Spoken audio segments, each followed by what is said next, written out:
So you have been wanting to study abroad on low budget and live the dream of traveling and eventually studying, maybe some program of your choice. And what I want to do on this channel is to collate experiences from all sorts of people. People come from all sorts of or walks of life to share their experience on how they moved or transitioned from their home countries to the US to study abroad and live their dreams.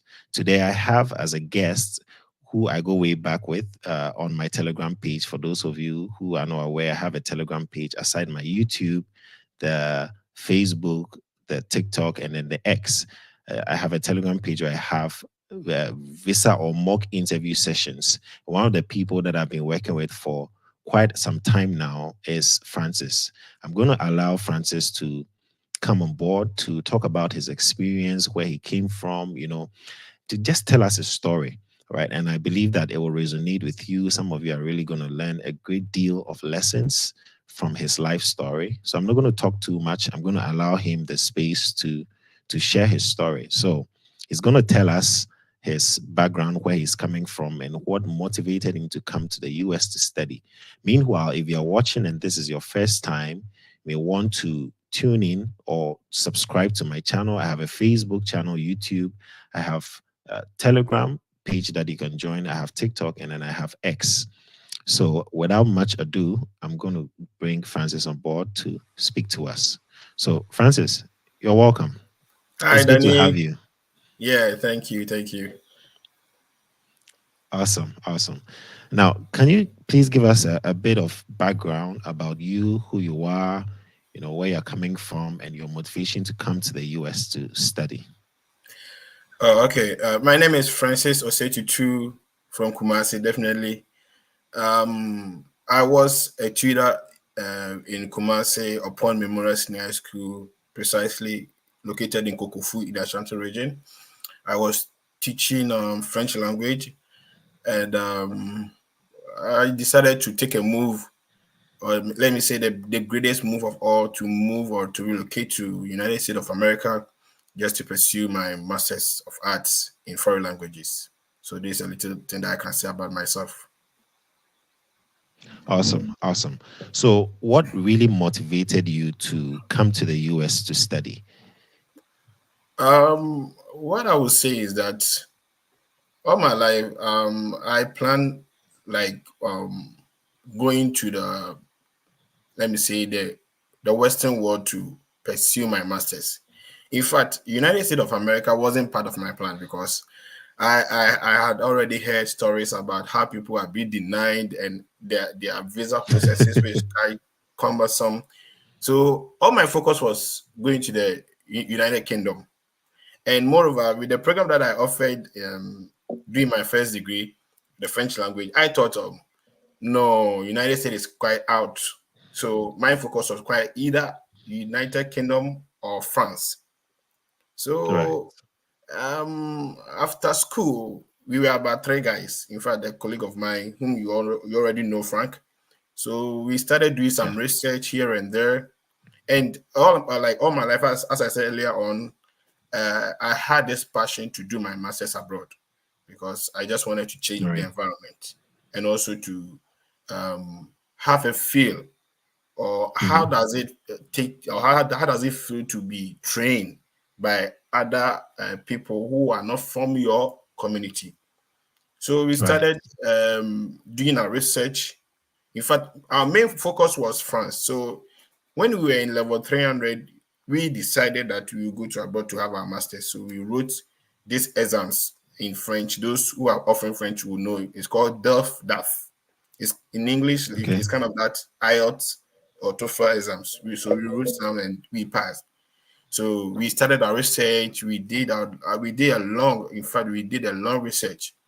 So we moved to Canada to search for schools, and we were the Canadian school was kind of pay, and that time as a teacher you have this low income, so it kind of um, deterred us from applying. So we later shift to UK to at least change our course into international relations.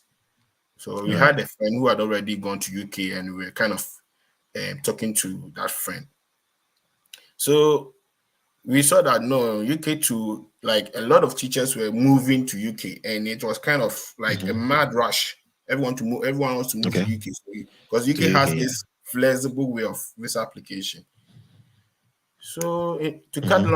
long story short, I think my friend later told me that his senior, way back at training college, Wesley College, has able to go to how do you call it, United States of America, offering French. And I said, what?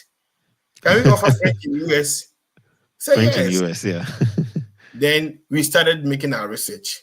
So as you know already, in fact, I did a lot of research. I was always online. So most of the Mm. schools was kind of bring GRE, bring TOEFL. I quite remember I got to Arizona State University and I Hmm. messaged them. I messaged the graduate director and I saw from their requirements that I have to provide a TOEFL. So Right. I messaged the graduate director and told him, hello, sir. My name is Francis from Ghana. I would like to pursue Masters of French in your department. And per the requirement, I'm supposed to provide the TOEFL, but I'm not having one. But I have a letter from my university that states that all my courses were being taught in English. So if you can waive it off for me, I'll really appreciate. So I got a reply from him saying that it's a requirement. If I don't have that requirement, then I do not qualify. So okay. Hmm. Hmm. So whilst I was researching, my other friend also researching. Right. So it was him that told me that, oh, he has seen another seniors of ours who also went to Wesley College and he's at Georgia State University. So we had to Hmm. shift our attention to Georgia State and we looked and we saw that, oh, Georgia State is having this flexible requirement. And we were like, we had all the boss state. So that made Hmm. us apply to Georgia State. And in fact, it has been a great experience here. Yeah, I'll tell you that. Awesome, awesome. I like how you are trying to like fight hard to get information, and that is one thing that a lot of people lack the resilience to look for information. Because in my story, for example, I had to be doing all night kind of research, and it goes the same way with yours, right? Because you're Yeah, also doing yeah, research in the middle of the night and all that stuff. yeah, So I yeah. see that it really takes a lot of work, like you said, and you Exactly, had to be switching plans. exactly. And even the Because course like international relations, French. yeah, Yeah. because the moment I got here, most of my colleagues were saying, "Charlie, help me out, Charlie, help me." And I told them, "Bro, this is all about you. Sit down, do the research yourself." I Yeah. was convincing my friend that we should go to these travel and tour people and go and give them the opportunity or hire them to do the application on our behalf. And Right. my friend stood on his ground that no, we can do this. We are graduates. We have Hmm. learned it. We have done research. We have done proposals. So we can do it. So in fact, he Hmm. motivated me a lot. I said, okay, let's do it if you are saying so. And I will tell you that, Danny, you'll be shocked the amount that I incur from the day that Wow. I did my application to the time that I come to US. You'll be Hmm. shocked when I tell you the amount. In fact, whenever I say this amount to anyone, they tell me that it's not true. It's false. Then I used for my application down Hmm. to the ticket that I bought. That is Hmm. the school application, paying my CDs Yeah. fee, paying my CCP and all that how do you stuff. call it, Yeah. the visa application fee, Hmm. and buying my ticket. They all cost me 230,000 old Ghana cedis, 23,000 Ghana cedis. Wow. 23,000. That's 230 million. Yeah, old million. Wow. And That was people a are huge really shocked. investment. Come again. That was a huge investment. 23,000. 23,000. It's not even up to 30,000 Ghana cedis. So Hmm. coming to a whole America with 23,000 Ghana cedis.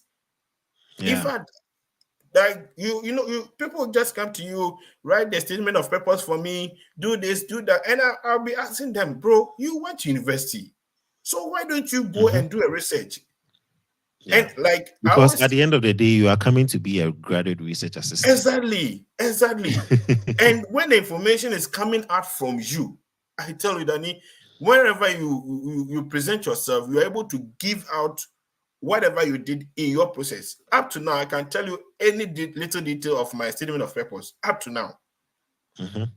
and even when it comes to the how do you call it this F1 visa interview question, you have been training me when I was in Ghana. I started my story, and first of all, I wanted to pick stories from online to make it my own. But my friend told me, no, let the story come out from you. So I have to sit down. Hi, I'm watching. I can see you. I have to sit down and like draft my own story. And up to now, the story is still fresh in my mind.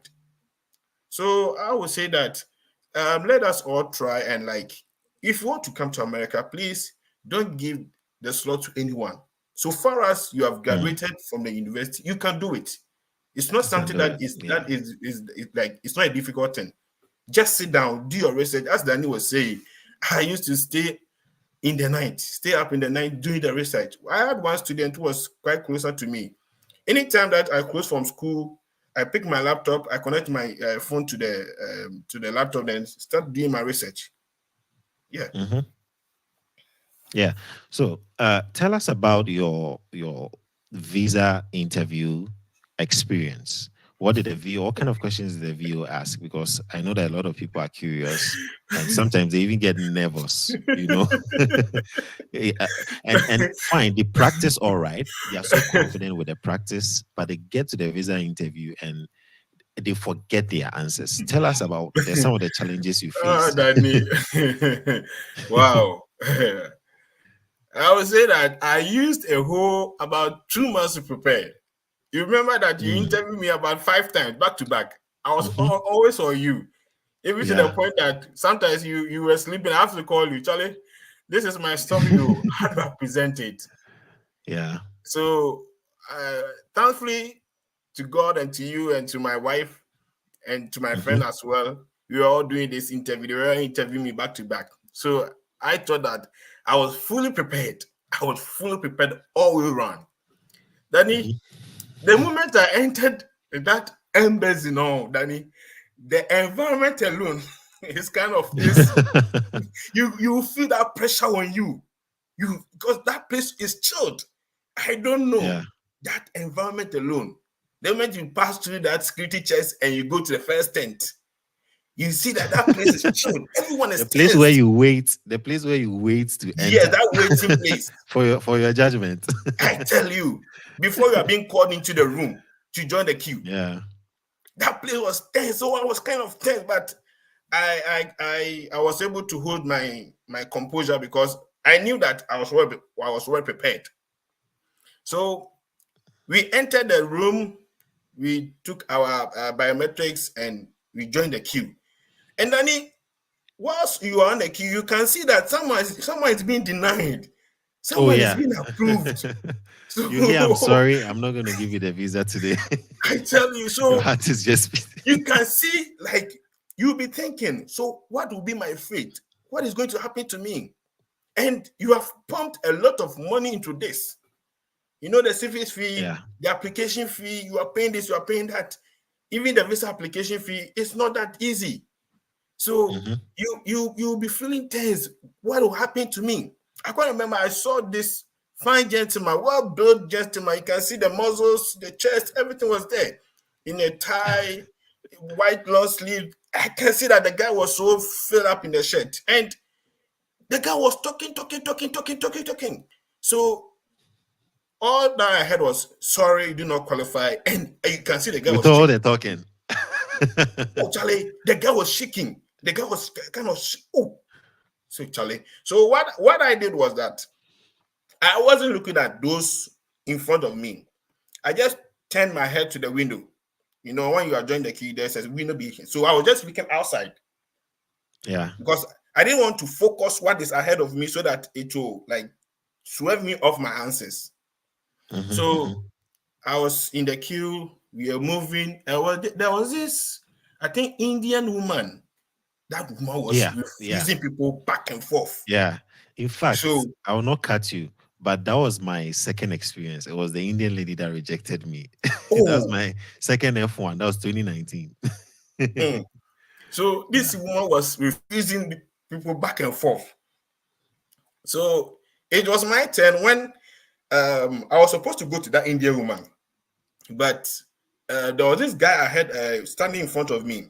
That guy wanted to make a smart move and like you go to another view, but that Yeah. Indian woman had already refused. Calculating. Yeah, that woman had already refused someone. So the woman was like, "Yes, come, come, come." So the guy said, "Oh." Then the guy moved to the Indian woman, and I went to the last view of the person. I think she's an old woman. I don't know if she's still there. So when I went there, like, okay, I'm ready, I'm ready. And though that I was kind of shivering. So, hello, pass me I-20 and passport. Say, here you are. Mhm.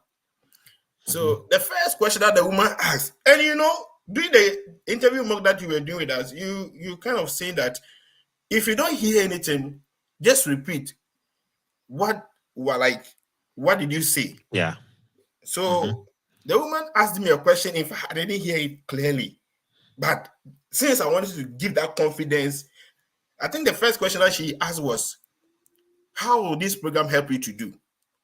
And Mhm. normally, most of the videos when you go to them, they will ask you, "Where are you going? What are you going to study? Tell me about your postgraduate plans and the rest." But the first Yeah. question that she asked me that, "How will this program help you to do?" And I have to lay down the answer. So afterwards, I started feeling kind of tensed. So the woman asked me, "So are you a foreign language teacher?" Out of tension, I said, "No, I teach French." So I think she was kind of like, I'm lying. So the woman had Mhm. to pause the interview and she went back and called a lady, a very beautiful lady, a short, beautiful white lady. The lady Yeah. came and she told me that we are going to do the interview in French. In fact, she spoke in French. So she said, Danny, she said, vous allez avoir l'interview en français. I'm saying, okay. Oui, oui. So she asked me the first question, why do I want to study French in the US? So she asked Mhm. me, pourquoi vous allez étudier le français en États-Unis? Aux États-Unis, oui. So Mhm. I gave her the answer. And I was that smart enough that the interview that we did in English, I have to translate everything or interpret everything Oh, from okay. English back to French. To the Because the English answers, speaking we had visa already done officer. it. So I just told her that, I'm going to learn French because all my childhood, from my childhood to now, I've been a best French student. I even had the opportunity to get a scholarship to learn French in one of the Francophone countries. So she said, bon, quel pays? Like, wow, what country? And I said, Togo at University of Lomé. So, good, good, good. So whilst the woman was interviewing me, I could see that other view was standing behind that woman, and they were looking eyeball to eyeball. Like I can see that that woman was looking at me. Yes, in fact, I will tell anyone here that whenever you are going for the interview, look to them eyeball to eyeball. Never change your eye. Eyeball. Yeah, even when they stop and they start typing, don't change your eye because Mm. we have been trained as And Africans it's that good to learn the body language thing. exactly. Exactly. Because we have been trained as Africans that you don't look to eyeball with elders. Like at least you have to Exactly. lower You your have to eyes. look down when you're Yeah. speaking with But for them, they want to see you. They want to see. They want to know from you that what you are telling them is kind of true or not. So I can see the woman was looking eyeball to eyeball, like, and the lady paused the interview. She switched off the microphone and she went back to the woman and she interpreted everything to that woman. And that woman gave a short smile, like a short smile. She came back again and she asked me the same question that she asked the first one, like, what did you say this interview, what did you say this program will help you to do? This time around, Mhm. the woman didn't type anything. Then she just folded her hands like this and was looking me eyeball to eyeball. I said, no, this is the time. I'll give it to this woman. And in fact, I also looked straight eyeball to eyeball. And you used to tell us that if you are kind of feeling nervous, you have to use this hand gestures just to release tension. Yeah. So I was just giving to this woman back to back my how do you call it? This short-term objective and the long-term objective, and how I'll Yeah. come back to Ghana to help change the narrative of students Yeah. back in Ghana. So I think one thing that was kind of a red flag was my bank statement. The person that helped me with the bank statement, God richly bless him. I don't want to mention his name online, but Yeah. God richly bless Yeah. him if he's watching. Confidential. Yeah. The statement was just 2 sheets, and it was kind of deposit. It was 4 deposit. It was a dollar account. Yeah, a dollar account. So the woman was kind of like, I have fabricated this statement. So she told me that, okay, I'll be putting you on a administrative processing. I'm going to verify your bank statement. You shall hear from us 5 to 10 business days. So, okay. So she took my passport and gave me that refusal letter. You know that when you are being put The on 214B, administrative, or is yes, it a 214B or the other one? The administrative processing. it's administrative processing, but it contains the same 214B. But she wrote Oh, on okay. top of Okay. it administrative processing. So she said, I'll get back to them. Like, she'll get back to me 5 to 10 business days. And so, okay. I was going laughing, and people were just looking at me. Charlie, you have been denying, you are laughing. I told them, you don't know. So when I got to the security checkpoint, in fact, those guys there, they are very, very awesome. Oh, One guy yeah. asked me, Yeah. Charlie, how did you go? And I'm so, oh, they have put me, or they have placed me on administrative processing. And the lady said, Charlie, go and sleep. They'll give you the visa. Yeah. And I said, really? You don't trust yourself. Go and buy your ticket. They'll give it they'll give it to you. And so, okay. So I left, and my other friend Frank, she went to the Indian woman, and the visa was given to him. Yeah, it's all about preparation, like how confident you are, how you sell your story, giving out That's your true. short-term objective and long-term objective, like your postgraduate plans, what you tend to do. And as you Yeah. have been saying, always link it back to that. You come back to Ghana and come and Yeah. help your Add community and value. your country at large. So for Frank, he was given the visa on the spot.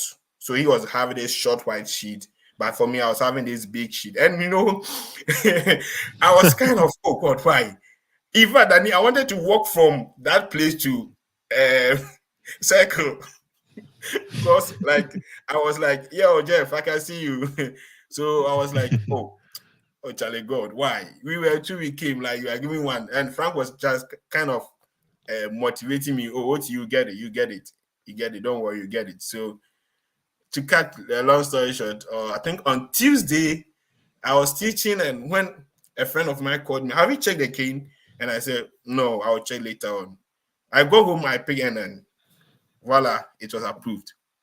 Wow. Wow. Wow. That is awesome. So, guys, I see a couple of people have tuned in. At this point in time, I'm enjoying the story. Sometimes there's a bit of humor to it. So it gets funny really after the experience, but within the experience, it's not funny. You can laugh. Yeah, so it feels Danny, good to recall and sorry, know that. sorry for interrupting you. I Yeah, learned that no problem. one lady had to faint. I think the lady was having this epilepsy. And Wow, she yeah, fainted. in the queue, it just the attack just came like that. And the lady, when this epileptic attack comes, how they shiver, how they Yeah, you foam, convulse and all and that. Yeah. everything was kind of chaos in that room. So that room, I don't know what they have done to that room. Whosoever you are, when you enter, you shake. I tell you, then you shake. Whosoever you are, you shake.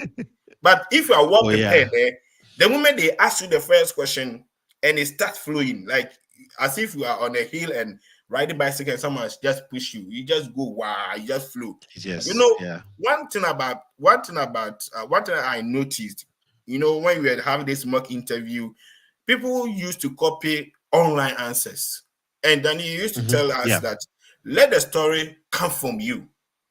Let the Right. story come from you, and don't memorize anything.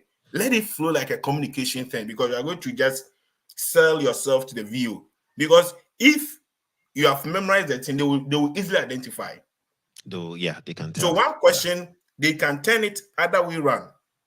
So one thing is that let the story come from you. Develop your own story.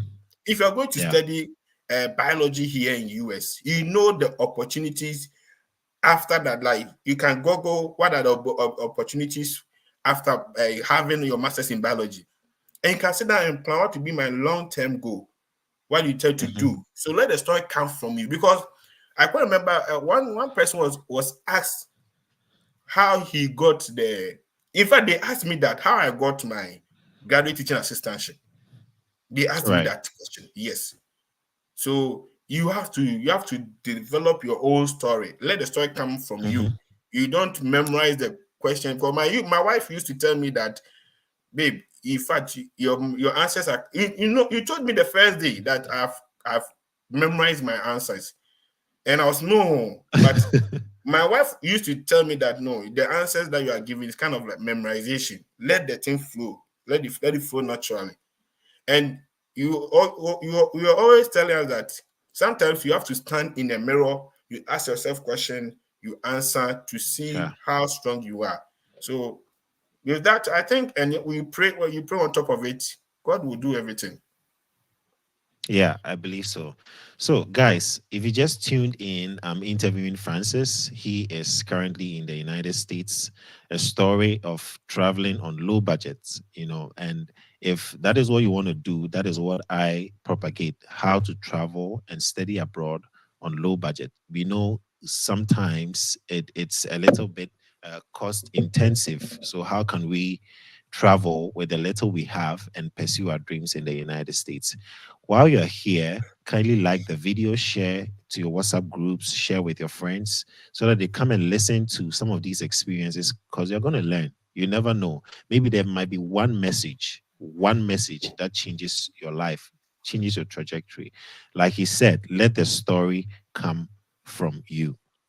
So, in the course of this interview, I want you to be preparing your questions for him, and then just type it in the comment section, and then I would show your question on the screen, and then Francis will answer you. Now, what school, what school did you apply to, Francis? Okay.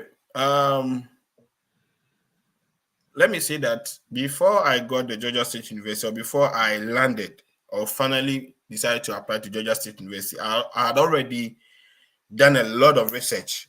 As I've told you, I did research on Florida State University. I did research on Arizona State University. I think my other friend was doing some research as well. But Mhm. I was checking the Right. requirement. Yeah, I was looking at the requirement because most of these US schools, they accept the GRE, the TOEFL. So if I was looking at it, what school will accept my DELF that I wrote? So Right. I did research on these three schools: Florida State University, Arizona State University, and Georgia State University. So upon these three, I saw that Georgia State University is kind of flexible. Their requirement is not that difficult. So I didn't apply to Oh, all the okay. three. I just looked through their requirements and I saw that Georgia State is the best one for me. So I just applied to Georgia State. Oh, okay. So, guys, you can see Georgia State University on the screen, Yeah, the gsu.edu. Panthers. You can, yeah, you can follow, and then just read just go to the academics tab. As you can see there, we have about academics, admissions. Just go to academics and then read through, see the programs that they have. And then who knows, by next year, you will be seeing Francis, or maybe I don't know if he's still going to be there, but if he's there, you can see him at least for the early part of the year, right? Yeah, Since you are yeah. graduating very Danny, soon. let me put this one across. Georgia State University is one of the universities that offers assistantship and full tuition waiver straight away if only you qualifies.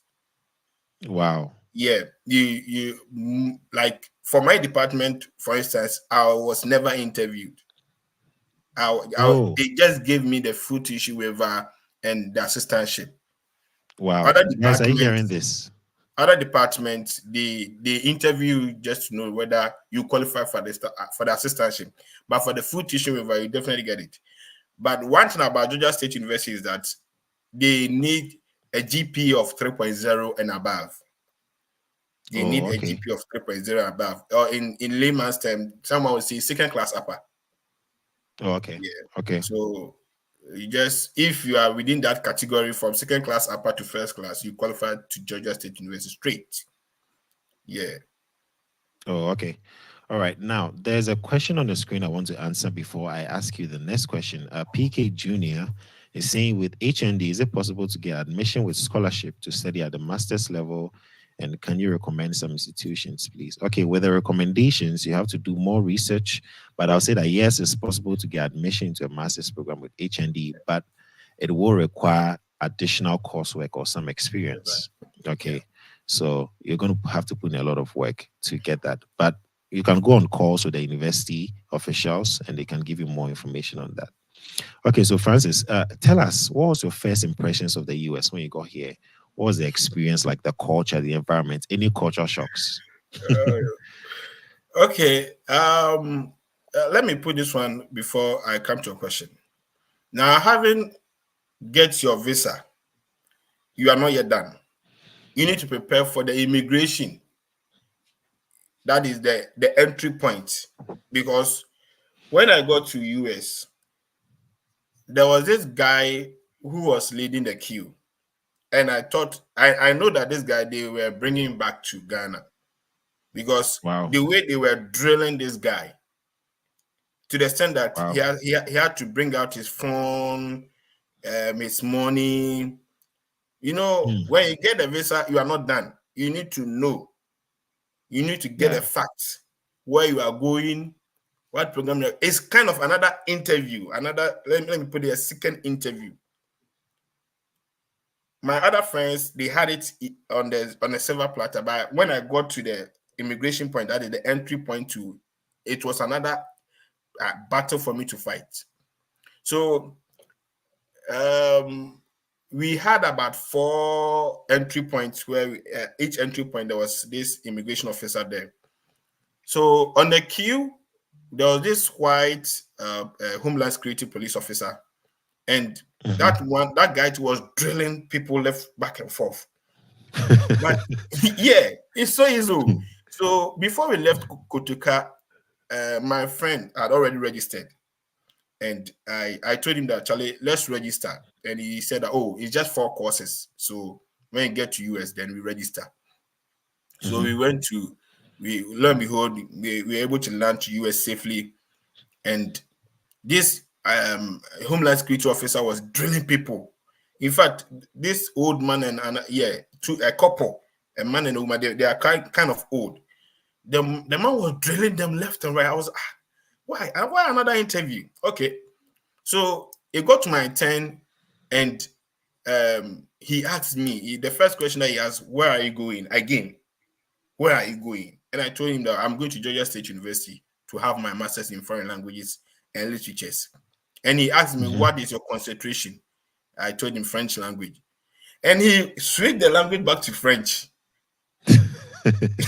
That is not easy. I think they are trained to be bilingual. Because on the Yes. look of things, they keep asking, Yes. they keep switching to French. Yes. He switched to French. So we had to communicate in French. So, okay. So he asked me, when is your start date? I wasn't like hearing, when you come here, their tonation is quite different from the ones in Ghana, the views in Ghana. When you come here, kind of different. So I said, what are you saying? He said, when are you starting? And I said, oh, August 26th. The next question that he asked me that, have you registered? And I said, yes. He said, how many courses? I said, 4. frankly, to say this, I hadn't already registered anything. So I could hear, I heard it loud and clear. Like he was just whispering, but I heard it loud and clear to me. Like, Right. you are damn lucky. I would have sent it back to Ghana. Wow. That's why he said you are damn lucky. I would have sent it back to Ghana. If Wow. the guy had pushed and said, okay, open your registration portal for me, I think that would be the end for me. Because I had not registered anything. So he asked me about my the money that I'm having with me, and if I brought any alcohol, any food. I said yes, I brought the local food, the banku and the rest. So okay. So he gave me the pass, and I just entered. We entered this US, and I was, oh wow, so this is US. In fact, I still have the video with me. I was when the man that we were going to recite, the pastor, he's a pastor. You got Richie blessing for that, Pastor Frederick Joe Apia. So I was recording every place. My first day in US, I was recording the highways, and the rest. Yeah. Oh, I wish I had gotten it so that we share it. But anyway, Oh, next time. so I got to the. In fact, where we went for the first time, it was kind of this residential area. That place was very beautiful, very quiet. So I thought US is like this everywhere.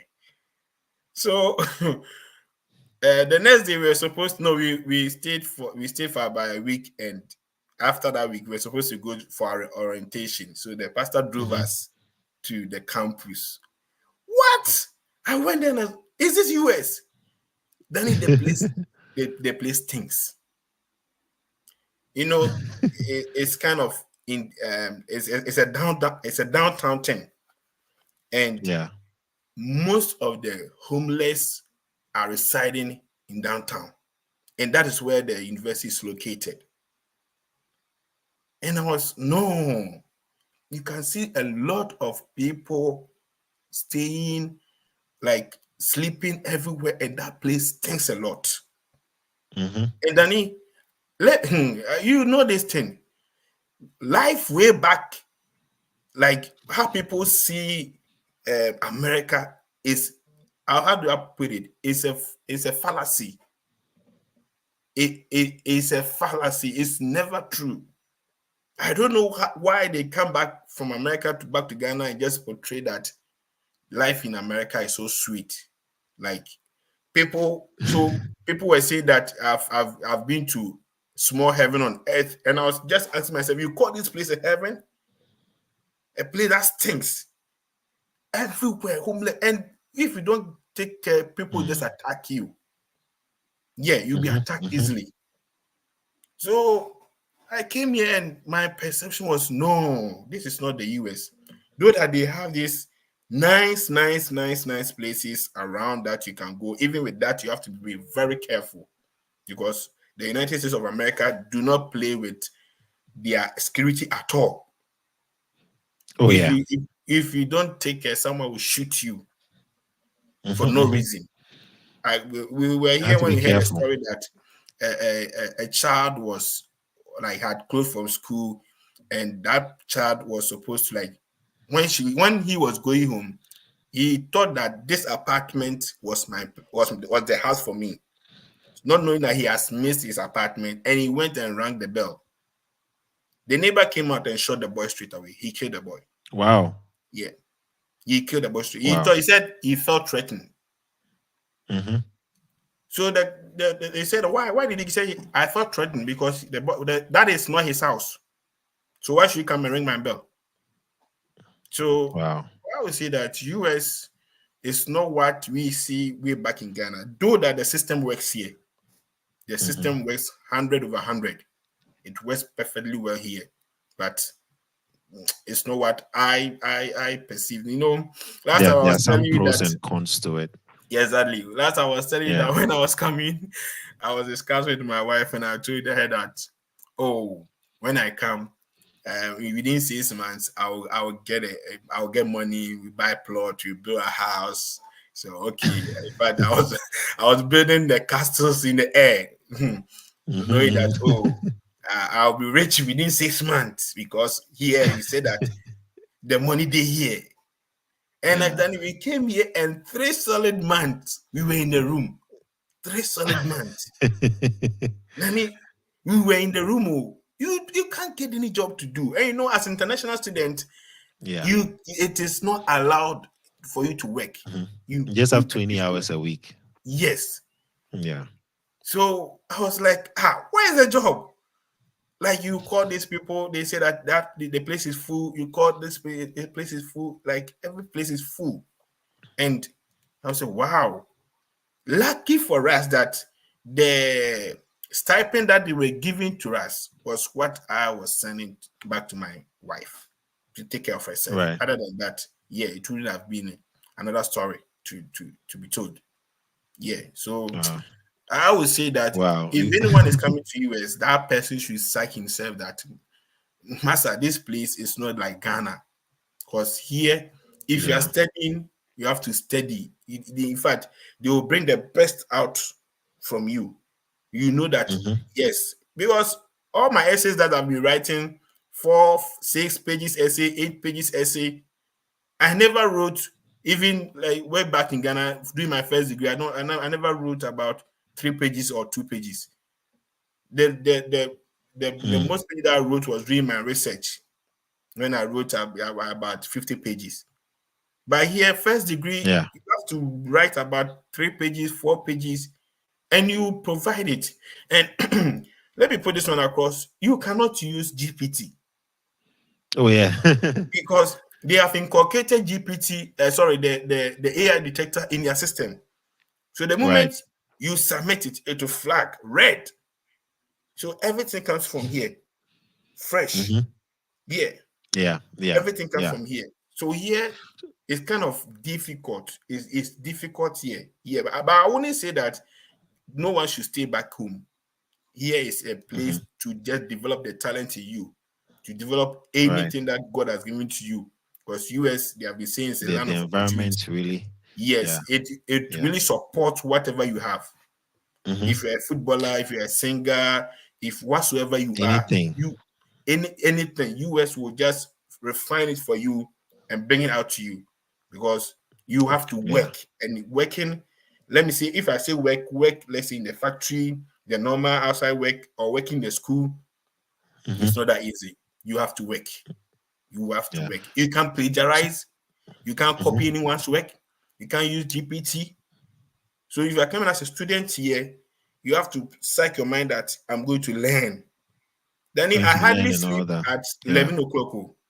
I hardly In sleep at fact, 11 in o'clock. fact, I want you to brief us on the teaching assistantship experience, because talking about chat GPT and all that stuff, it kind of rings a bell within that same environment. So give us a briefing on the whole RA, whether you're doing RATA, and the experience. Yeah, so for my department, as I said earlier on, when I applied for the school, um, I just got the TA, the graduate teaching assistantship, straight away.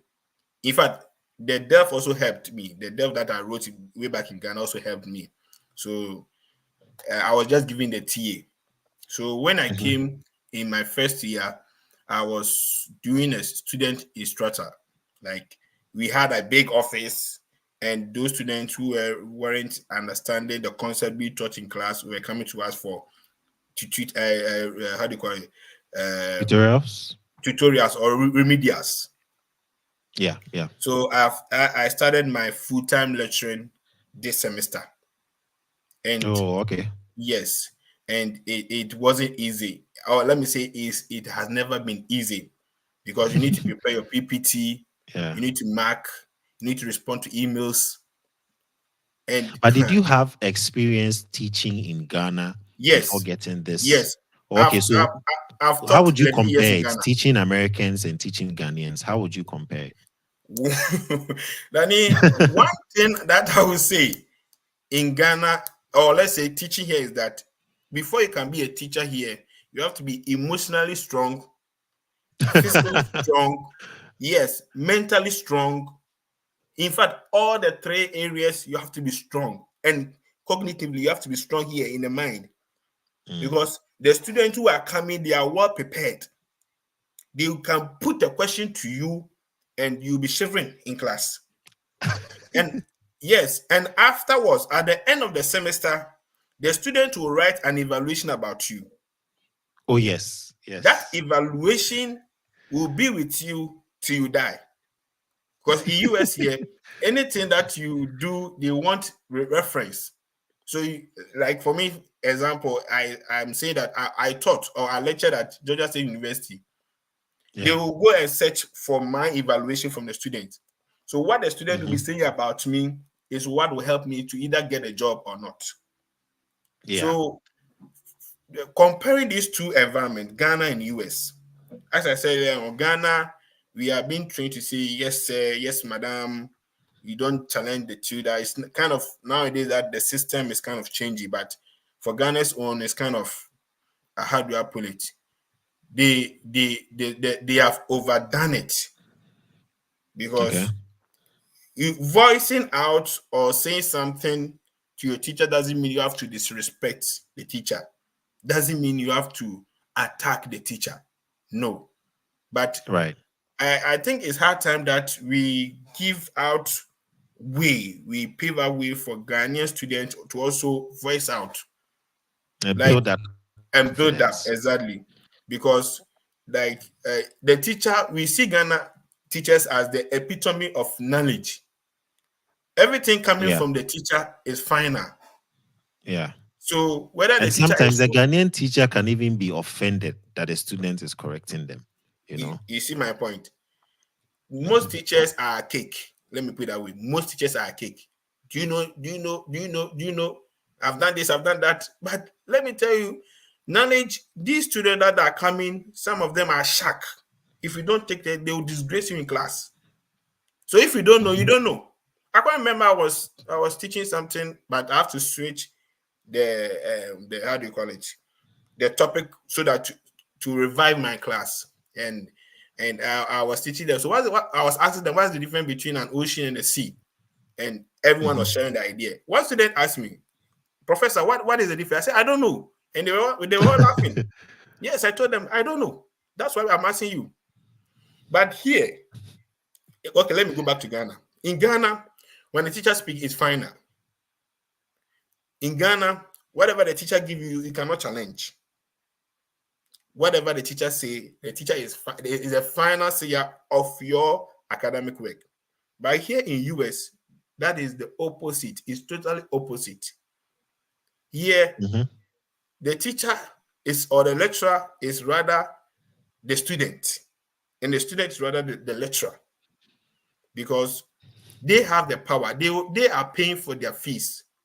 So Right. it's like you are serving them. So you have to understand them. Mhm. And then the one thing about US is that from the age of 16, the student or that same student have started working. So Yeah. especially Yeah. in my class, about 90% of the students work and pay their own fees. Wow. Yes, about 90% of them, they work and they pay their own fees. And the fees here is very, very expensive. Example for myself, my graduate, I'm paying about 30,000 US dollars.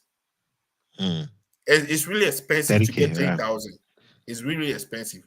So if a student messages you and tell you, Professor, I have this job to do, I cannot come to class, can you please excuse me? You have to understand that student. And here Mm. it's like I can't remember when I started my lectures, no, my classes for the first time. We went and the whites were there. Everyone was talking. And Ghana, you have to just raise up your hand for you Yeah, to be you called raise before up you your hand. talk. Yeah, and then they call you. Yes. Yeah. Yeah, but here it's not that. It's the case is opposite.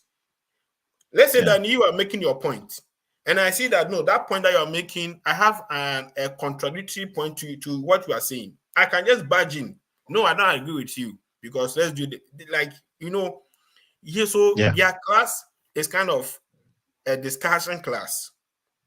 So you just give them the point, then they will discuss. The teacher, what you do is that you come out with a final answer. So you gather the point. Danny said this, and Martin said that, Jeff said that. Right. Then afterwards, you analyze all what they said and you bring out the answer. So it should be like, Mm-hmm. oh, okay, this is the right answer. Yeah. So one way or the other, you Just fall collating within one. ideas. Yes, one way or the other, you fall within one student's answer. So here is kind of Mm-hmm. discussion. And whilst you are teaching, someone can ask you a question. You have to stop the teaching and answer that question of what that student is saying. You don't say, hey, shut up, I'm teaching. Yeah. Way back in Ghana, we say, Yeah. keep quiet. Can't you see I'm teaching? Yeah. You have to stop Yeah. and answer that student, then you continue. So, like, teaching here and teaching way back in Ghana is two different opposite things. It's two different opposite Right. things. I think that Ghana can do much better by inculcating these values in their ways. But you know, our place, they overdo things. I have this lecturer here that doesn't care whether you use GPT or not. He is saying that the GPT has come to stay, so they have to Yeah. understand it. Yeah, and Others even lectures, some schools can, they will tell you that if you're going to use Chat GPT, reference it, okay, and then they'll yes, also tell you yes, that don't pick it verbatim, not word for word, just do yes, paraphrase it or tweak it yes. a little bit. Yeah, Even with the GPT, after it has developed everything for it, it will tell you and narrate that not all the answers are correct. Check for the correct answers. So it will just give you a framework of what you want to do so that you prepare. yeah, Yeah, but in Ghana, when we allow our students to use a GPT, you know, they will be this kind of lazy. But what they say, I think Ghana can do better than this. Yes, it's hard time that we make our system flexible for students so that we can come out mm, with the best. Yes. yeah, yeah. All right. So thank you so much for all you've shared so far. So guys, if you just tuned in, I'm interviewing Francis. He is based in Georgia State University. He's an international student from Ghana, and he's sharing his experience with us. You know, I see it as a story from grass to grace. Now, I want to ask a couple of questions, but in the meantime, you want to subscribe to my YouTube channel. I have Facebook, I have TikTok, and I have X. Also, you can join my Telegram. Simply go to Telegram and type "Coming to America." Type everything together without spaces, and my group should pop up. You can join the group from there. Now, my question is, what are your golden tips for international students who are looking for financial support? Because a lot of people are they need help with funding. What are your tips for them? Yes. I would say that first of all, you have to have a strong GPA. For my case, you have to have a strong GPA. And secondly, the statement of purpose that you be providing has to be convincing enough for you to be given that assistantship. Because whenever they are giving out admissions with funding, these are the two things that they look at. And the third thing is references that are being coming from your side. You know, most All right. US schools, they don't take reference direct from the applicant. They will send email to your referee that will say that, oh, we'll be writing something about you. For that referee to send them direct reference. So I will say that we need to build a strong relationship with our lecturers when we are in university.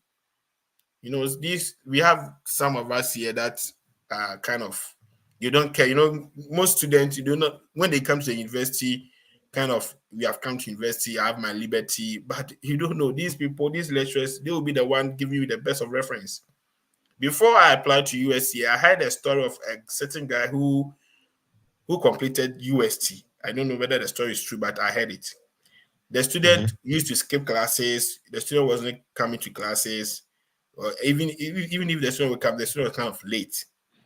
So the student All right. wanted to, yeah, we wanted to have this masters in here in the US. So he applied, and we decided to use one of his lecturers as a referee. So they sent him an email, and the lecturer wrote about him was an eyesore. So he said, Kofi was my student from this year to that year. During his term, he was kind of a lazy student, skipping classes, blah, blah. He wrote what he saw. So the guy was waiting for his admission and it wasn't coming. So he sent an email to the school and he told him that per the reference that we are having from you, we don't think that you can be a good student whilst here. He said, what reference? Can I see? Can I get a copy? And he saw the reference and I learned the guy was really mad. Why should the lecturer write that? So he said he confronted the lecturer and the lecturer told him that I wrote what you were doing way back in university. So yes, he said what you were doing is what I wrote to them. You have to take your undergrad very serious. Exactly. And you have to build this rapport with your lecturers. Despite that, in university in Ghana, you have your liberty. You have to build your rapport, a strong rapport. I have lecturers way back in Ghana that till now I still chat them. Monsieur Donko, I salute you a lot. A very nice gentleman. Yeah. Yes. And other Dr. Yajima That and Kofi relationship and the networking is very, yes, very you have to vital. build. Yeah. Yes, Danny. The networking, even here in US, they always tell us that try and build network. Yeah. Try Because, and build in network. Ghana, I see that we are very distant from our lecturers. It's like you always see the lecturer you see the lecturer to be so high above you that you feel like they're unapproachable, But in the US, you can just be having a casual conversation with the lecturer, like, Oh yeah. give me my lecturer. Sometimes you even go for dinner, right? Or a Yes. party or a get together and Yes. cheers. They're like just having, but you can't do that in Ghana. You do that I with your think I lecturer. think I think last year, this year before the semester ends for the fall 2020, no, for the spring 2025, no, 2024, they had a get together. So one lecturer, a professor who is now my supervisor for my thesis, she invited me that let's go to the party. Then and I went. All the lecturers were there, including my department chair, my graduate student, and my graduate director. Every lecturer was there. Professors, doctors. I was like, oh, Martha, why did you bring me here? So she's called Martha Galindo. So we served the food and I wanted to go out. So when I was going, he said, Francis, where are you going?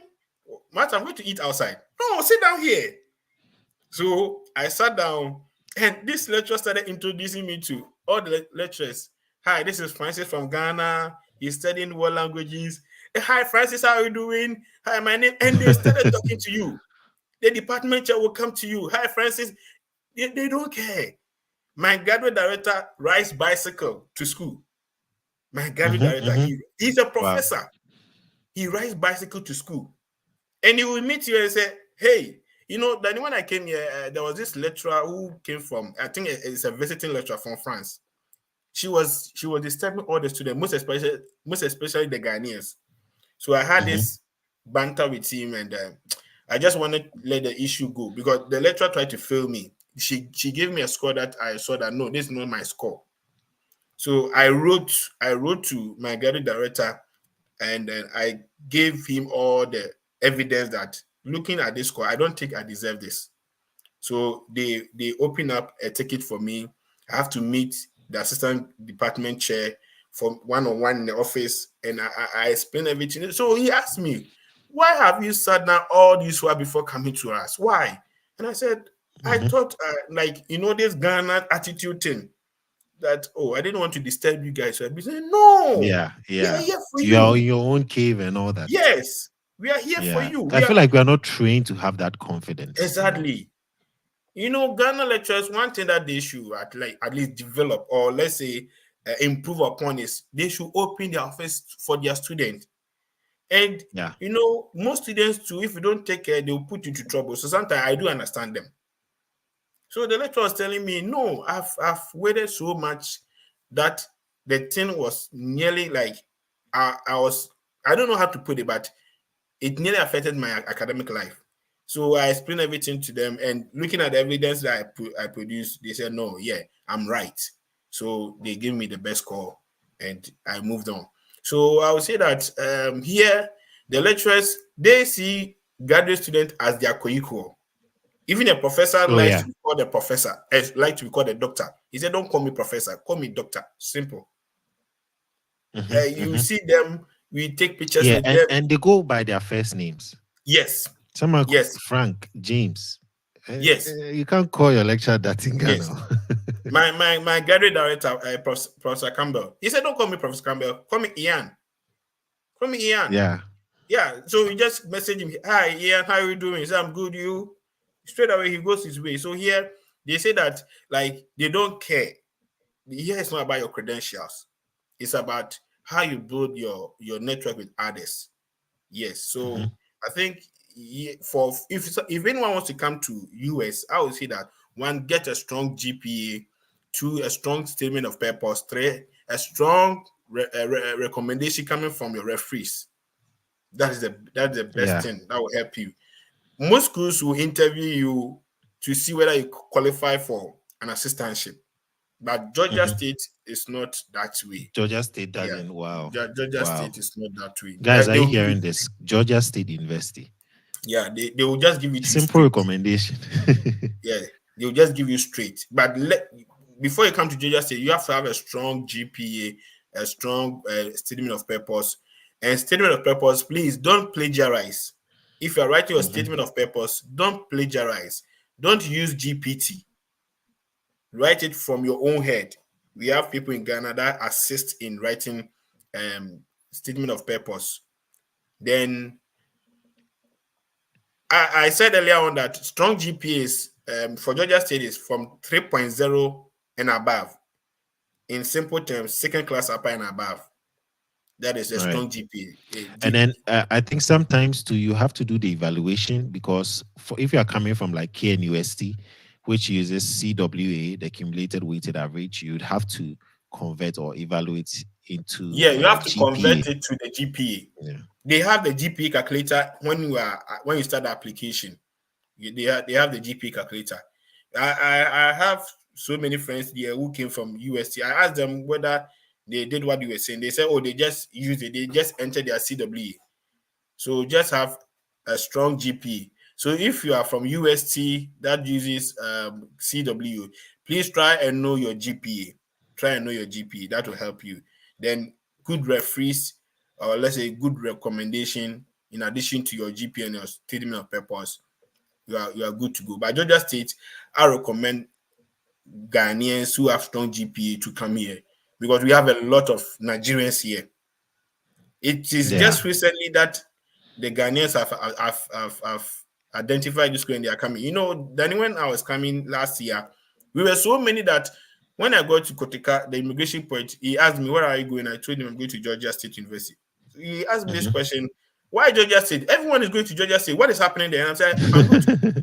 Yeah, I'm going to It's school. like when I So hear someone is in Ohio, I'm like, why is everybody going to Ohio? What's in Ohio? I didn't know yeah, Georgia State also had a similar issue. yeah. Georgia State, they are very good. In fact, they are very, really, really flexible in terms of the application. Application fee is $50. Most of the departments they wouldn't recommend, like, you know that they will interview you, but just to see you if you are if you fit for that Right. program. Yeah. But for my department, so far as you have this GP of 3.0, a strong statement of purpose, and a good recommendation letters, but you are straight. Yeah. Awesome. Okay, now I would like to ask this question. PK Junior, I've seen your question, but I'll put that one on the screen so we answer that later. So tell us, Francis, how is the accommodation situation over there? You know, coming and settling in. How was it like? Yeah. So when we came here for the first time, as I told you, we were with a pastor here, Reverend Frederick Joe Apia, CAC, Christ Apostolic Church International pastor. In fact, he is really good. God richly bless him. He has really done a lot for us. We resided at this place for 3 months, and later on we moved to get our own place. Here, the accommodation is quite expensive here. You get it from the ranges of, let's say, $500 to $600, depending the area that you are residing. That's per Yeah, month. per month. Yeah, that is Okay. accommodation only. Is that on the cheap side? Yeah, that's the cheapest one. Oh, okay. Yeah, that's the Wow. cheapest one. So you can get 500. Some have, unless some people get it at as cheap as $450 per month. Even with that, they share the room. They share the room. So if you are Wow. coming here, Even with a 450, you have a roommate. yes. Hmm. So for instance, it was just recently about 4 months ago that I got my own apartment, but I'm sharing it with other people. Though that I So have is my it own like room. apartment mates or roommates in the sense Yeah, that we it's we an we have apartment we but you have have apartment mates, we have roommates. Currently, I'm having apartment mate. oh But okay. before that, I was having a roommate. My friend Frank was my roommate. We were sharing the same room, the same bed, because Oh the okay. the place is quite expensive. So I just got to an apartment and I moved in. But we are about three here. One is living, one is sleeping at the hall or the living Mm-hmm. room. I'm in the one bedroom. It's a two-bedroom apartment with one bathhouse and yeah, a kitchen. So to cut the cost, one is living at the staying at the hall, another one is living at the bedroom, and I'm also living at the bedroom. So here, Georgia State, like the standard of living is quite high here. It's quite high Mm-hmm. here, yeah, as compared to other states. Compared As to other a states. friend Because of mine, mine is quite cheaper. So I'm always advocating yeah, for North Dakota. yeah, Oh, but but yeah, in yeah. in all, I think my bills, in addition to my how do you call it, my rent, I pay close to $600 a month. Oh, okay. Yes, Oh, okay, then that's good. That's good. So, yes. I have my next question, which is, what are some of the essential things that you think students should pack before coming to the US, especially things that they might not expect to need? Yeah, so when you are coming for the first time, you might not know, or maybe you know where you are going, but you have to get some things with you. At least get your banku, get your shito, get your gari, get your sugar, get your granite. Yeah. No crab. Recently, there was a video where someone had crab in the bag, Wow. right? And then Oh, just some poured out people, when they were going for their baggage. a guy came this semester, this fall. They brought smoked fish and the rest. Yeah, Oh, they brought okay. their granite paste and the rest. So you should get this food here.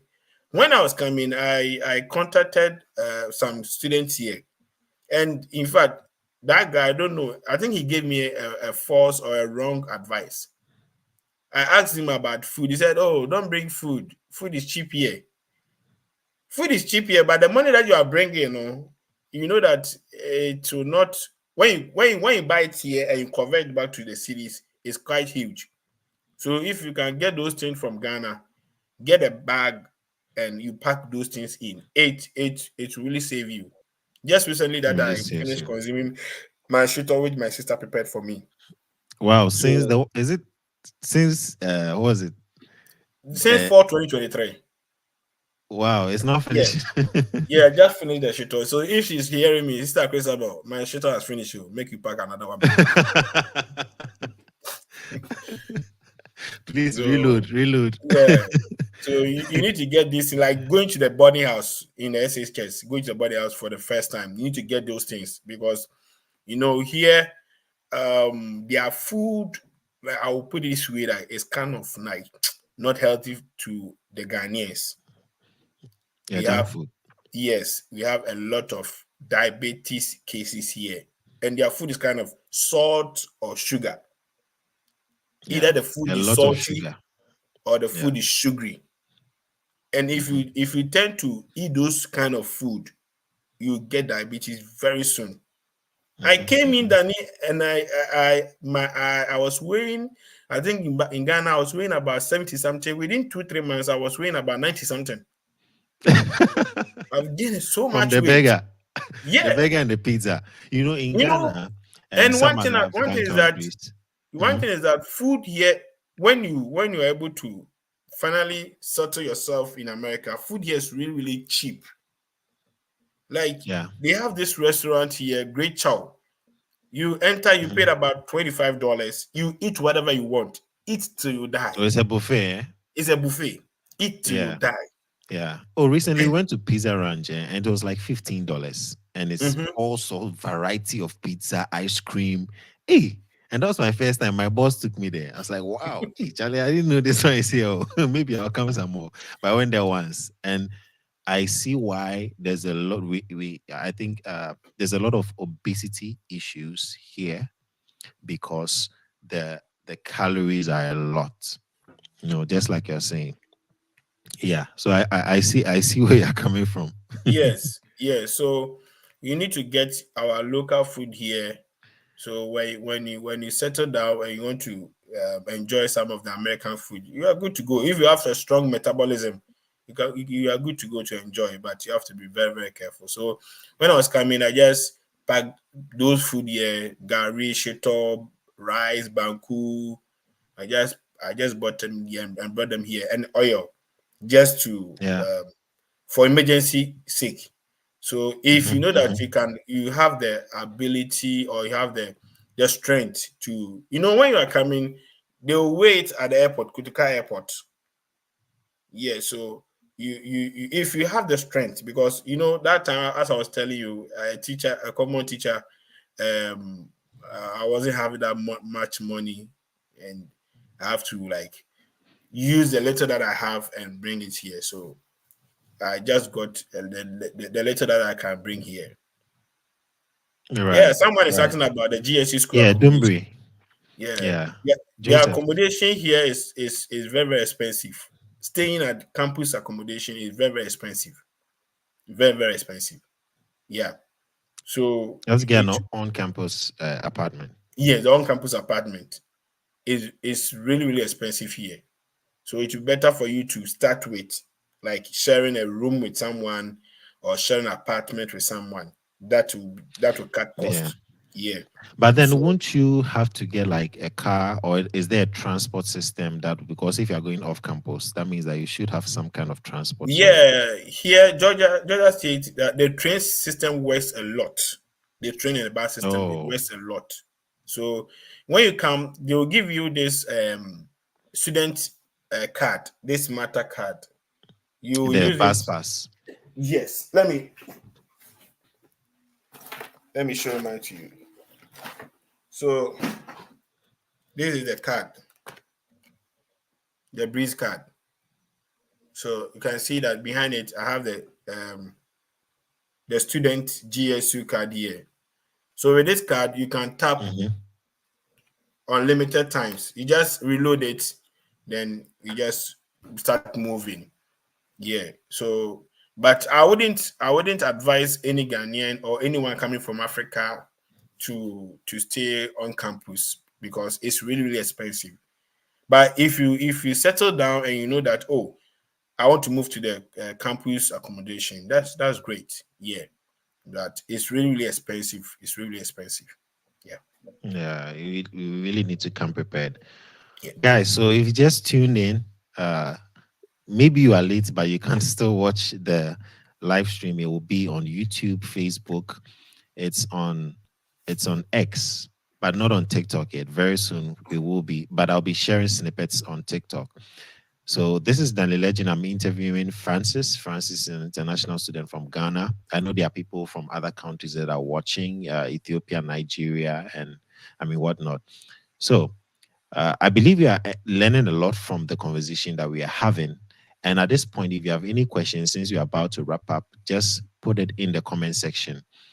I have a couple of questions here that I will be putting on the screen, sharing, and if Francis has answers to them, we will just uh, take them and then move on to our final questions of the day. Okay, so Charles is, I think he's giving you. Yo, Charles. Yeah, that's my student. uh, yeah. Apoko. Oh, Yeah, okay, okay. thank you. Oh, okay. That's great. That's Apoko, great. yeah, what never make one come here. Okay, so Joseph is saying, can you drop your handle so we follow you? I don't know if he does content creation, but I don't know. He is going to answer that. Yeah, I have this TikTok platform. I'll send it to you so that then you share it. I think Okay. it's yeah, Okay, you can send to me on WhatsApp and then yeah. I'll I'll send it to put your it WhatsApp. here. Yeah, I have this TikTok handle. Okay. I'll be like, I've started my thesis, so I make hot kakra. Other than that, I would have Oh, started okay. doing this. Yeah, I wanted to work with you on this application thing. Well, I started working on one or two people's Yeah. application. Sure, sure, Apoku, Oh, I'll be okay. here. I'll be here. Okay. Okay. That's awesome. Guys, please like the video. Just tap and like the video and also share with your friends so that they can learn a great deal of information when it comes to studying abroad. I keep saying that 2025 is your year to study abroad. Spring semester is coming. It's just a couple of months away, or even weeks, if I should say. January is here. The window is already closed, but it is still open for fall 2025. So please, please, this is your time to apply. By December, some of the schools will be closing their applications. And then January, February, by March or latest April, the last set of schools will be closing their applications for 2025. So Yeah, please, Danny, with this is your concerning time. application, I would like to put out that Georgia State application is kind of first come, first serve. So if you apply it early, you get your response early. You get it. Yeah. I applied mine in November and got the admission on 1st February 2023. So Okay. if you want to come in the next year for 2025, I think for Georgia State, you have to do it within this month or probably next month so that you get Mhm. ample time to prepare for the interview and other stuff. Okay, so by November, all your documents were submitted to the school. Yes. Yes. And then by February, you heard from them regarding your scholarship. So did your scholarship come with the admission or was a separate letter? Yeah, I got the scholarship first. I got the funding letter first. I was Oh, applying for okay. this QTS in UK. So I needed to submit something, and I opened my email and I saw my graduate director sending me a congratulation message that I've been selected for the full tuition waiver and the graduate teaching assistantship. So Oh, okay. I just saw it. Oh wow! So it was later that the ISSS sent me an email as to how to start continue the process. And that even Right. that one cry is another steps. It's a hectic thing to do. After you have gotten the admission, it's not that simple like that. You have to upload this. In fact, before you can do something, you need to be ICT inclined. You need to like be you need to get more knowledge from ICT. As I said, I did Right. everything myself. I did everything myself. So yeah. Right. Thank you. Thank you. Thank you. Okay, so I'm going to answer Joe's question. And I don't know if you have any tips as well. Francis, please add it if you have any tips. He says, Yeah. Danny, do you have any advice on Mhm. accommodation for someone coming to Washington, D.C.? So, Washington, D.C. Okay, so what you can do is, I always say that leverage LinkedIn. When you go on LinkedIn, type the school. I think Washington, D.C., you mean the schools there, right? If I'm not mistaken. So go on LinkedIn, type the school. Guess what? You are going to see a list of students. And by their surnames, you can tell where they are coming from, especially if you want to communicate with someone from your home country, because you know they are going to understand your situation better. Okay. And then you reach out to them saying that, oh, I'm coming to Washington, D.C. Okay. At this school, I'm coming to this school at this time, and I've gotten my visa. So are there any arrangements for accommodations for newbies coming to the state? And then you are going to get your answer. Some of them are even going to offer to pick you up because they know you probably don't even know anybody in the States. So those are some of the ways that you can best. And because of LinkedIn's professional outlook, it kind of it helps it helps with the kind of response you get. Okay. So please leverage LinkedIn. If you don't have a profile, please go and create one and look professional. Use a nice photo, please. And then reach out to people in your school. All right. So, Francis, I don't take too much of time. We've already done more than an hour, but I have one last question for you. And then, if there are any from the comments, we are going to take them. The question is, what message would you give to students who are dreaming of studying in the US but are hesitant or unsure? I would say is that follow your dream. Follow your dream. But before you do that, please make sure that you have your facts well. Don't base on hearsay. Don't base on what someone has experienced. Because I nearly convinced my friend that we should go and give the contract to those travel and tour people. But he stood on his grounds. Francophonie, he has really done well. God richly bless him. He stood on his ground and said, Oti, no, we are graduates and we can do it. Because I had already heard about how people are being denied, how expensive to go to apply to US. But Yeah. I hadn't have experienced them before. So I was like, hey Charlie, this thing in the air, why don't you try the UK where they submit documents, you are good to go. You know, we are teachers, and standing in front of people to teach or standing in front of people to communicate is not something difficult for us, because as a teacher, Yeah. there's this, You are used to. we Yeah. don't have this stage fright. We can just communicate anyhow. Mhm. But I was hearing that US is so expensive. US, they will bounce you, they will refuse you. But he stood on his ground and said, Oti, no, we will apply to US. So before someone can come to US to pursue his or her master's here, please, one, get your facts very well. Know your fact. Know the school that you are going. Don't base on what someone is saying. Go and do your research. As Danny was saying, he was doing night, what do you call it? This night research. The same thing applies to me. I was doing night research. And if some of my students here will testify that anytime they come to me, I'll just sit, pick my laptop, and I start typing. So know your facts, know the school, know the program, because when you go for the interview, you'll be asked around this area. Don't let anything deter you. Yes, Mm. US it's not for the weak. US is not for the weak. In fact, coming to America is not for the weak. Let me put it this way. I quite remember recently we had a hurricane here, Hurricane Helen.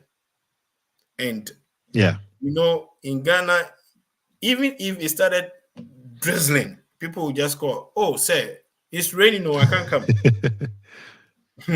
But here, we were passing through the hurricane to go to work. If you don't go, they'll sack Wow. you. Yes. So I would say that America is not for the weak.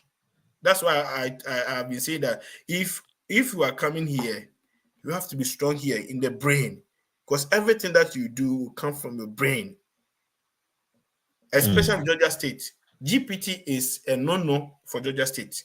They do not accept GPT. So if you are that student that always plagiarize, that always copy someone's word, that always use GPT, then Georgia Dabbing, State dabbing. is not a place for you, because Georgia State Mhm. is coming from here. And by the time you are done, you know that yes, my professor here, Marta Galindo, taught me linguistic landscape. In fact, I did linguistic as a minor. I did it at I think Oh, okay. 1 year course, but I didn't pursue. But when I came here and my professor Marta Galindo taught me linguistic landscape, Danny, do you know that I've developed so much interest into that topic that I'm writing a thesis on it? It's so Oh, much. wow. The thing is that it's very, very practical. Hmm. Everything is very, Yeah. very practical. There's You have, something you just said, right? Not yeah, to cut you. There's something you said. You said that you can build the interest, you know, and I've experienced it firsthand. Because when I came in, my thesis on cryptocurrency as a viable portfolio diversification asset, right? And over time, I started enjoying risk analysis. But at the beginning, it was like it was gibberish to me. It was complex. But over time, as you get involved, as you listen to the yeah, lectures and all, you begin to get interested. Like I can publish a paper. Oh. exactly, exactly. Yeah, yeah. And Take it from and there. and you know they will make you love that thing that you are doing. If only Mm. that you are lazy, that you feel it's difficult. But here, that lecturer has changed my perception about linguistics. I met another lecturer, Dr. Dimitri. He taught me social Mm-hmm. linguistics. And in fact, it was so wonderful. So everything is practical. They want you to go to the field, go and gather information, write a 10, 15 pages essay, bring to them. They'll correct you. So as you get yourself involved, you will know that, oh, so this thing is so sweet like that. Then Yeah. they are changing your perspective, your thinking that, oh, this is difficult to easy. Now I'm writing a thesis on linguistic landscape in school, and it's so loving. So please, Mm-hmm. if only you want to come to Georgia State, let me put this one across. It's not that easy. It's not easy mentally. It's not easy physically. Yeah. Yesterday I was chatting a student of mine. I called that student and he was asleep. I needed someone to talk to because my mind was so hot. I needed to clear my mind. Danny, the mind was so hot. Now I sleep at 12:31 a.m. 12:31 a.m. I can't sleep Mm. at 10. I can't. Mm-hmm. You know, when you chat me, I told you that I sleep late, so I wake up Yeah, around yeah, 7, 8. I yeah. can't sleep at 10. Oh yeah, But in Ghana, myself by 2, 3, that's when I yeah, sleep. in Ghana, Yeah. by 10, someone is fast asleep. I quite remember last semester, Danny, I was sleeping for 3 hours per day. 3 hours. Wow. I'll go for 9 shifts. I'll come sleep only 3 hours, wake up, bath, and go to lectures. So I was one day I was at the lecture hall sleeping, and this lecturer came to me. Do you want to go to home? Yeah, do you want to go home? I said, oh no, it's okay, it's okay. But you can't do that in Ghana. But here you have to do it. Mm-hmm. So I would say that US is not for the weak. And please, Mm. the idea that we are having way back from Ghana that when you come here, it's all rosary here, it's all blooming here. The money is on the floor, it's on the trees. You start plugging them and sending them back home. Change that idea because you are going to work. If you're a Yeah. student, you are going to work. If you're a worker here, you are going to work. Let me put this one across. Yesterday, a student of mine sent me an email. Danny, I was so angry. Mm-hmm. This student has been skipping my classes. And my Oh. students here can confirm to that. Charles can confirm to that. I'm that one person that I don't entertain nonsense. That's why they call me Famille. If I say that I will do this to you, I will do this to you. Yes, I do not entertain nonsense. But here, Danny, who are you? Because if you don't take it, they will shoot you. They have guns with them.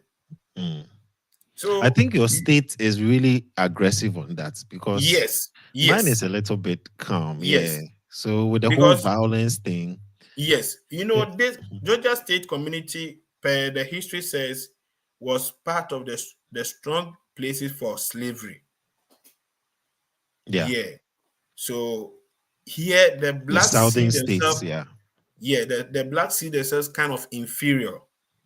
So they want to do anything just to rub shoulder to shoulder with the whites, and it's not working for Right. them. So whenever they are going, we just hear gunshot. My area, you hear gunshot, pa pa pa pa. Every time gunshot. Like Yes, knockouts.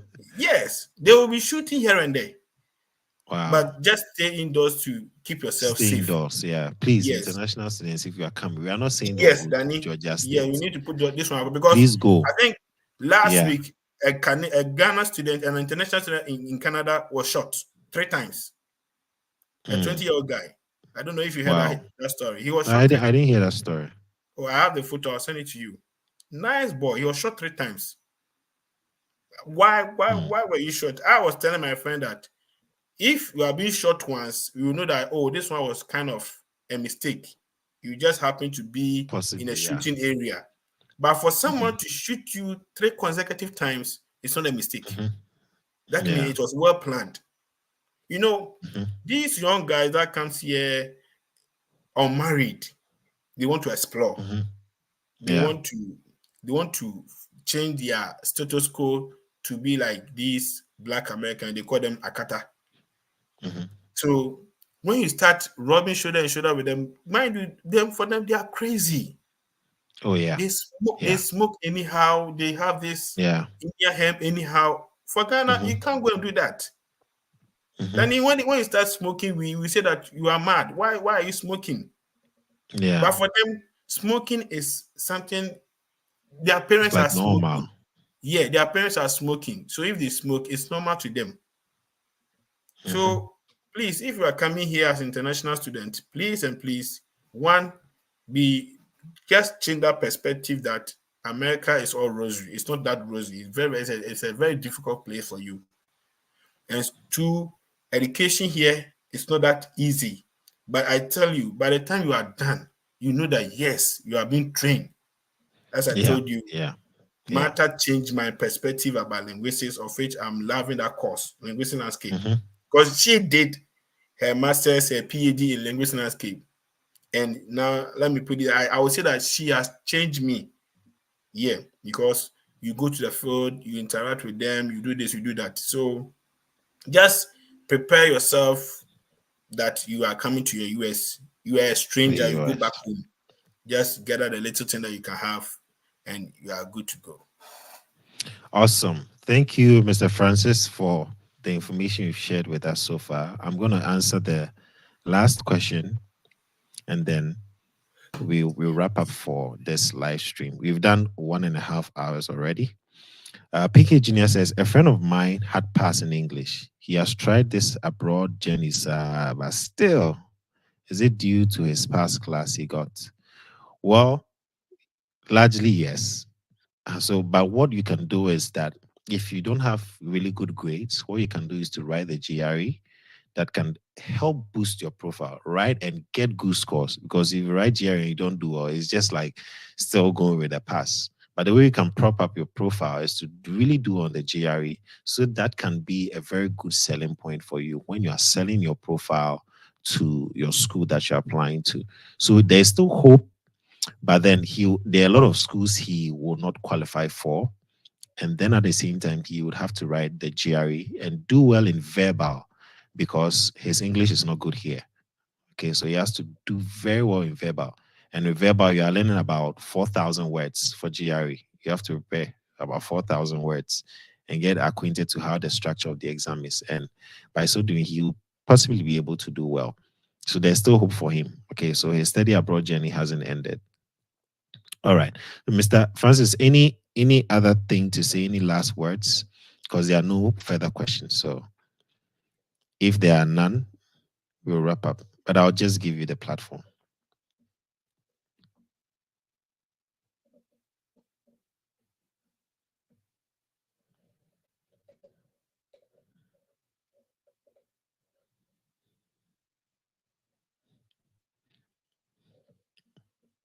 Okay.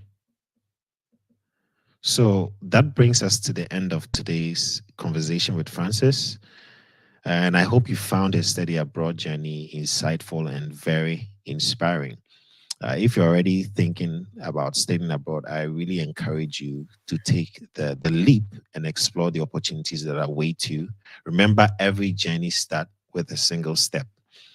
Thank you for tuning in today. Be sure to hit the subscribe button and turn on notifications so you don't miss out on any new information that I put out there. And I'll also be bringing future episodes next week. This coming weekend, I'll be interviewing a student from Nigeria by the name of Bridget. So she will be on episode 2. So Mr. Francis opened the very first episode for us, and we are truly grateful. Uh, since I can hear you now, so I don't know if Yeah, you yeah. want Can to you hear say me now? something. Yes, I I can think hear you I now. think I muted my mic. Yeah, I was saying No, that thank you very much for the sacrificial job that you have been doing way back the time you started yours and till now. God richly bless you because through you, most of us here have able to come to the United States of America. When I got the admission, I thought, oh, straight away I'll get a visa, not knowing that getting admission is a different task and getting a visa is a different task. it's a different one. So Yeah. I saw that wow, this is another job to do. So I say God richly bless you, Danny. God richly bless you. And my guys, Amen. yeah, don't give up your dream to come to America or to go to any Western world to pursue your masters. Just keep on fighting, and one day, I think your hard work will pay for you. Because before I came to America, you had already applied to UK twice, Australia once, and all of them I was refused. Yeah, Wow. but yes, I was refused. I tried three times, UK two times, Australia once, and all of them I was refused. But when I changed my perspective, like let me try America, Mhm. and I started moving once, and the thing was successful for me. So I'll Just say sweet. that don't give up on a dream to relocate to the Western world, most especially US, because US is a great country, and as they have been saying, a land of opportunities, of which when you come here, you can bring strong opportunities here. But it's not the land for the weak. It's not the land for the lazy. Yeah. Yes, if you know that you are coming here to sleep, I tell you, you go back the same. If you're coming here to maneuver your way through, they will catch you easily because here the system works. Yeah, Yeah. that's true. That's true. Thank you so much for your kind words. Before I leave, I'll just remind you that on Sundays we have visa mock sessions.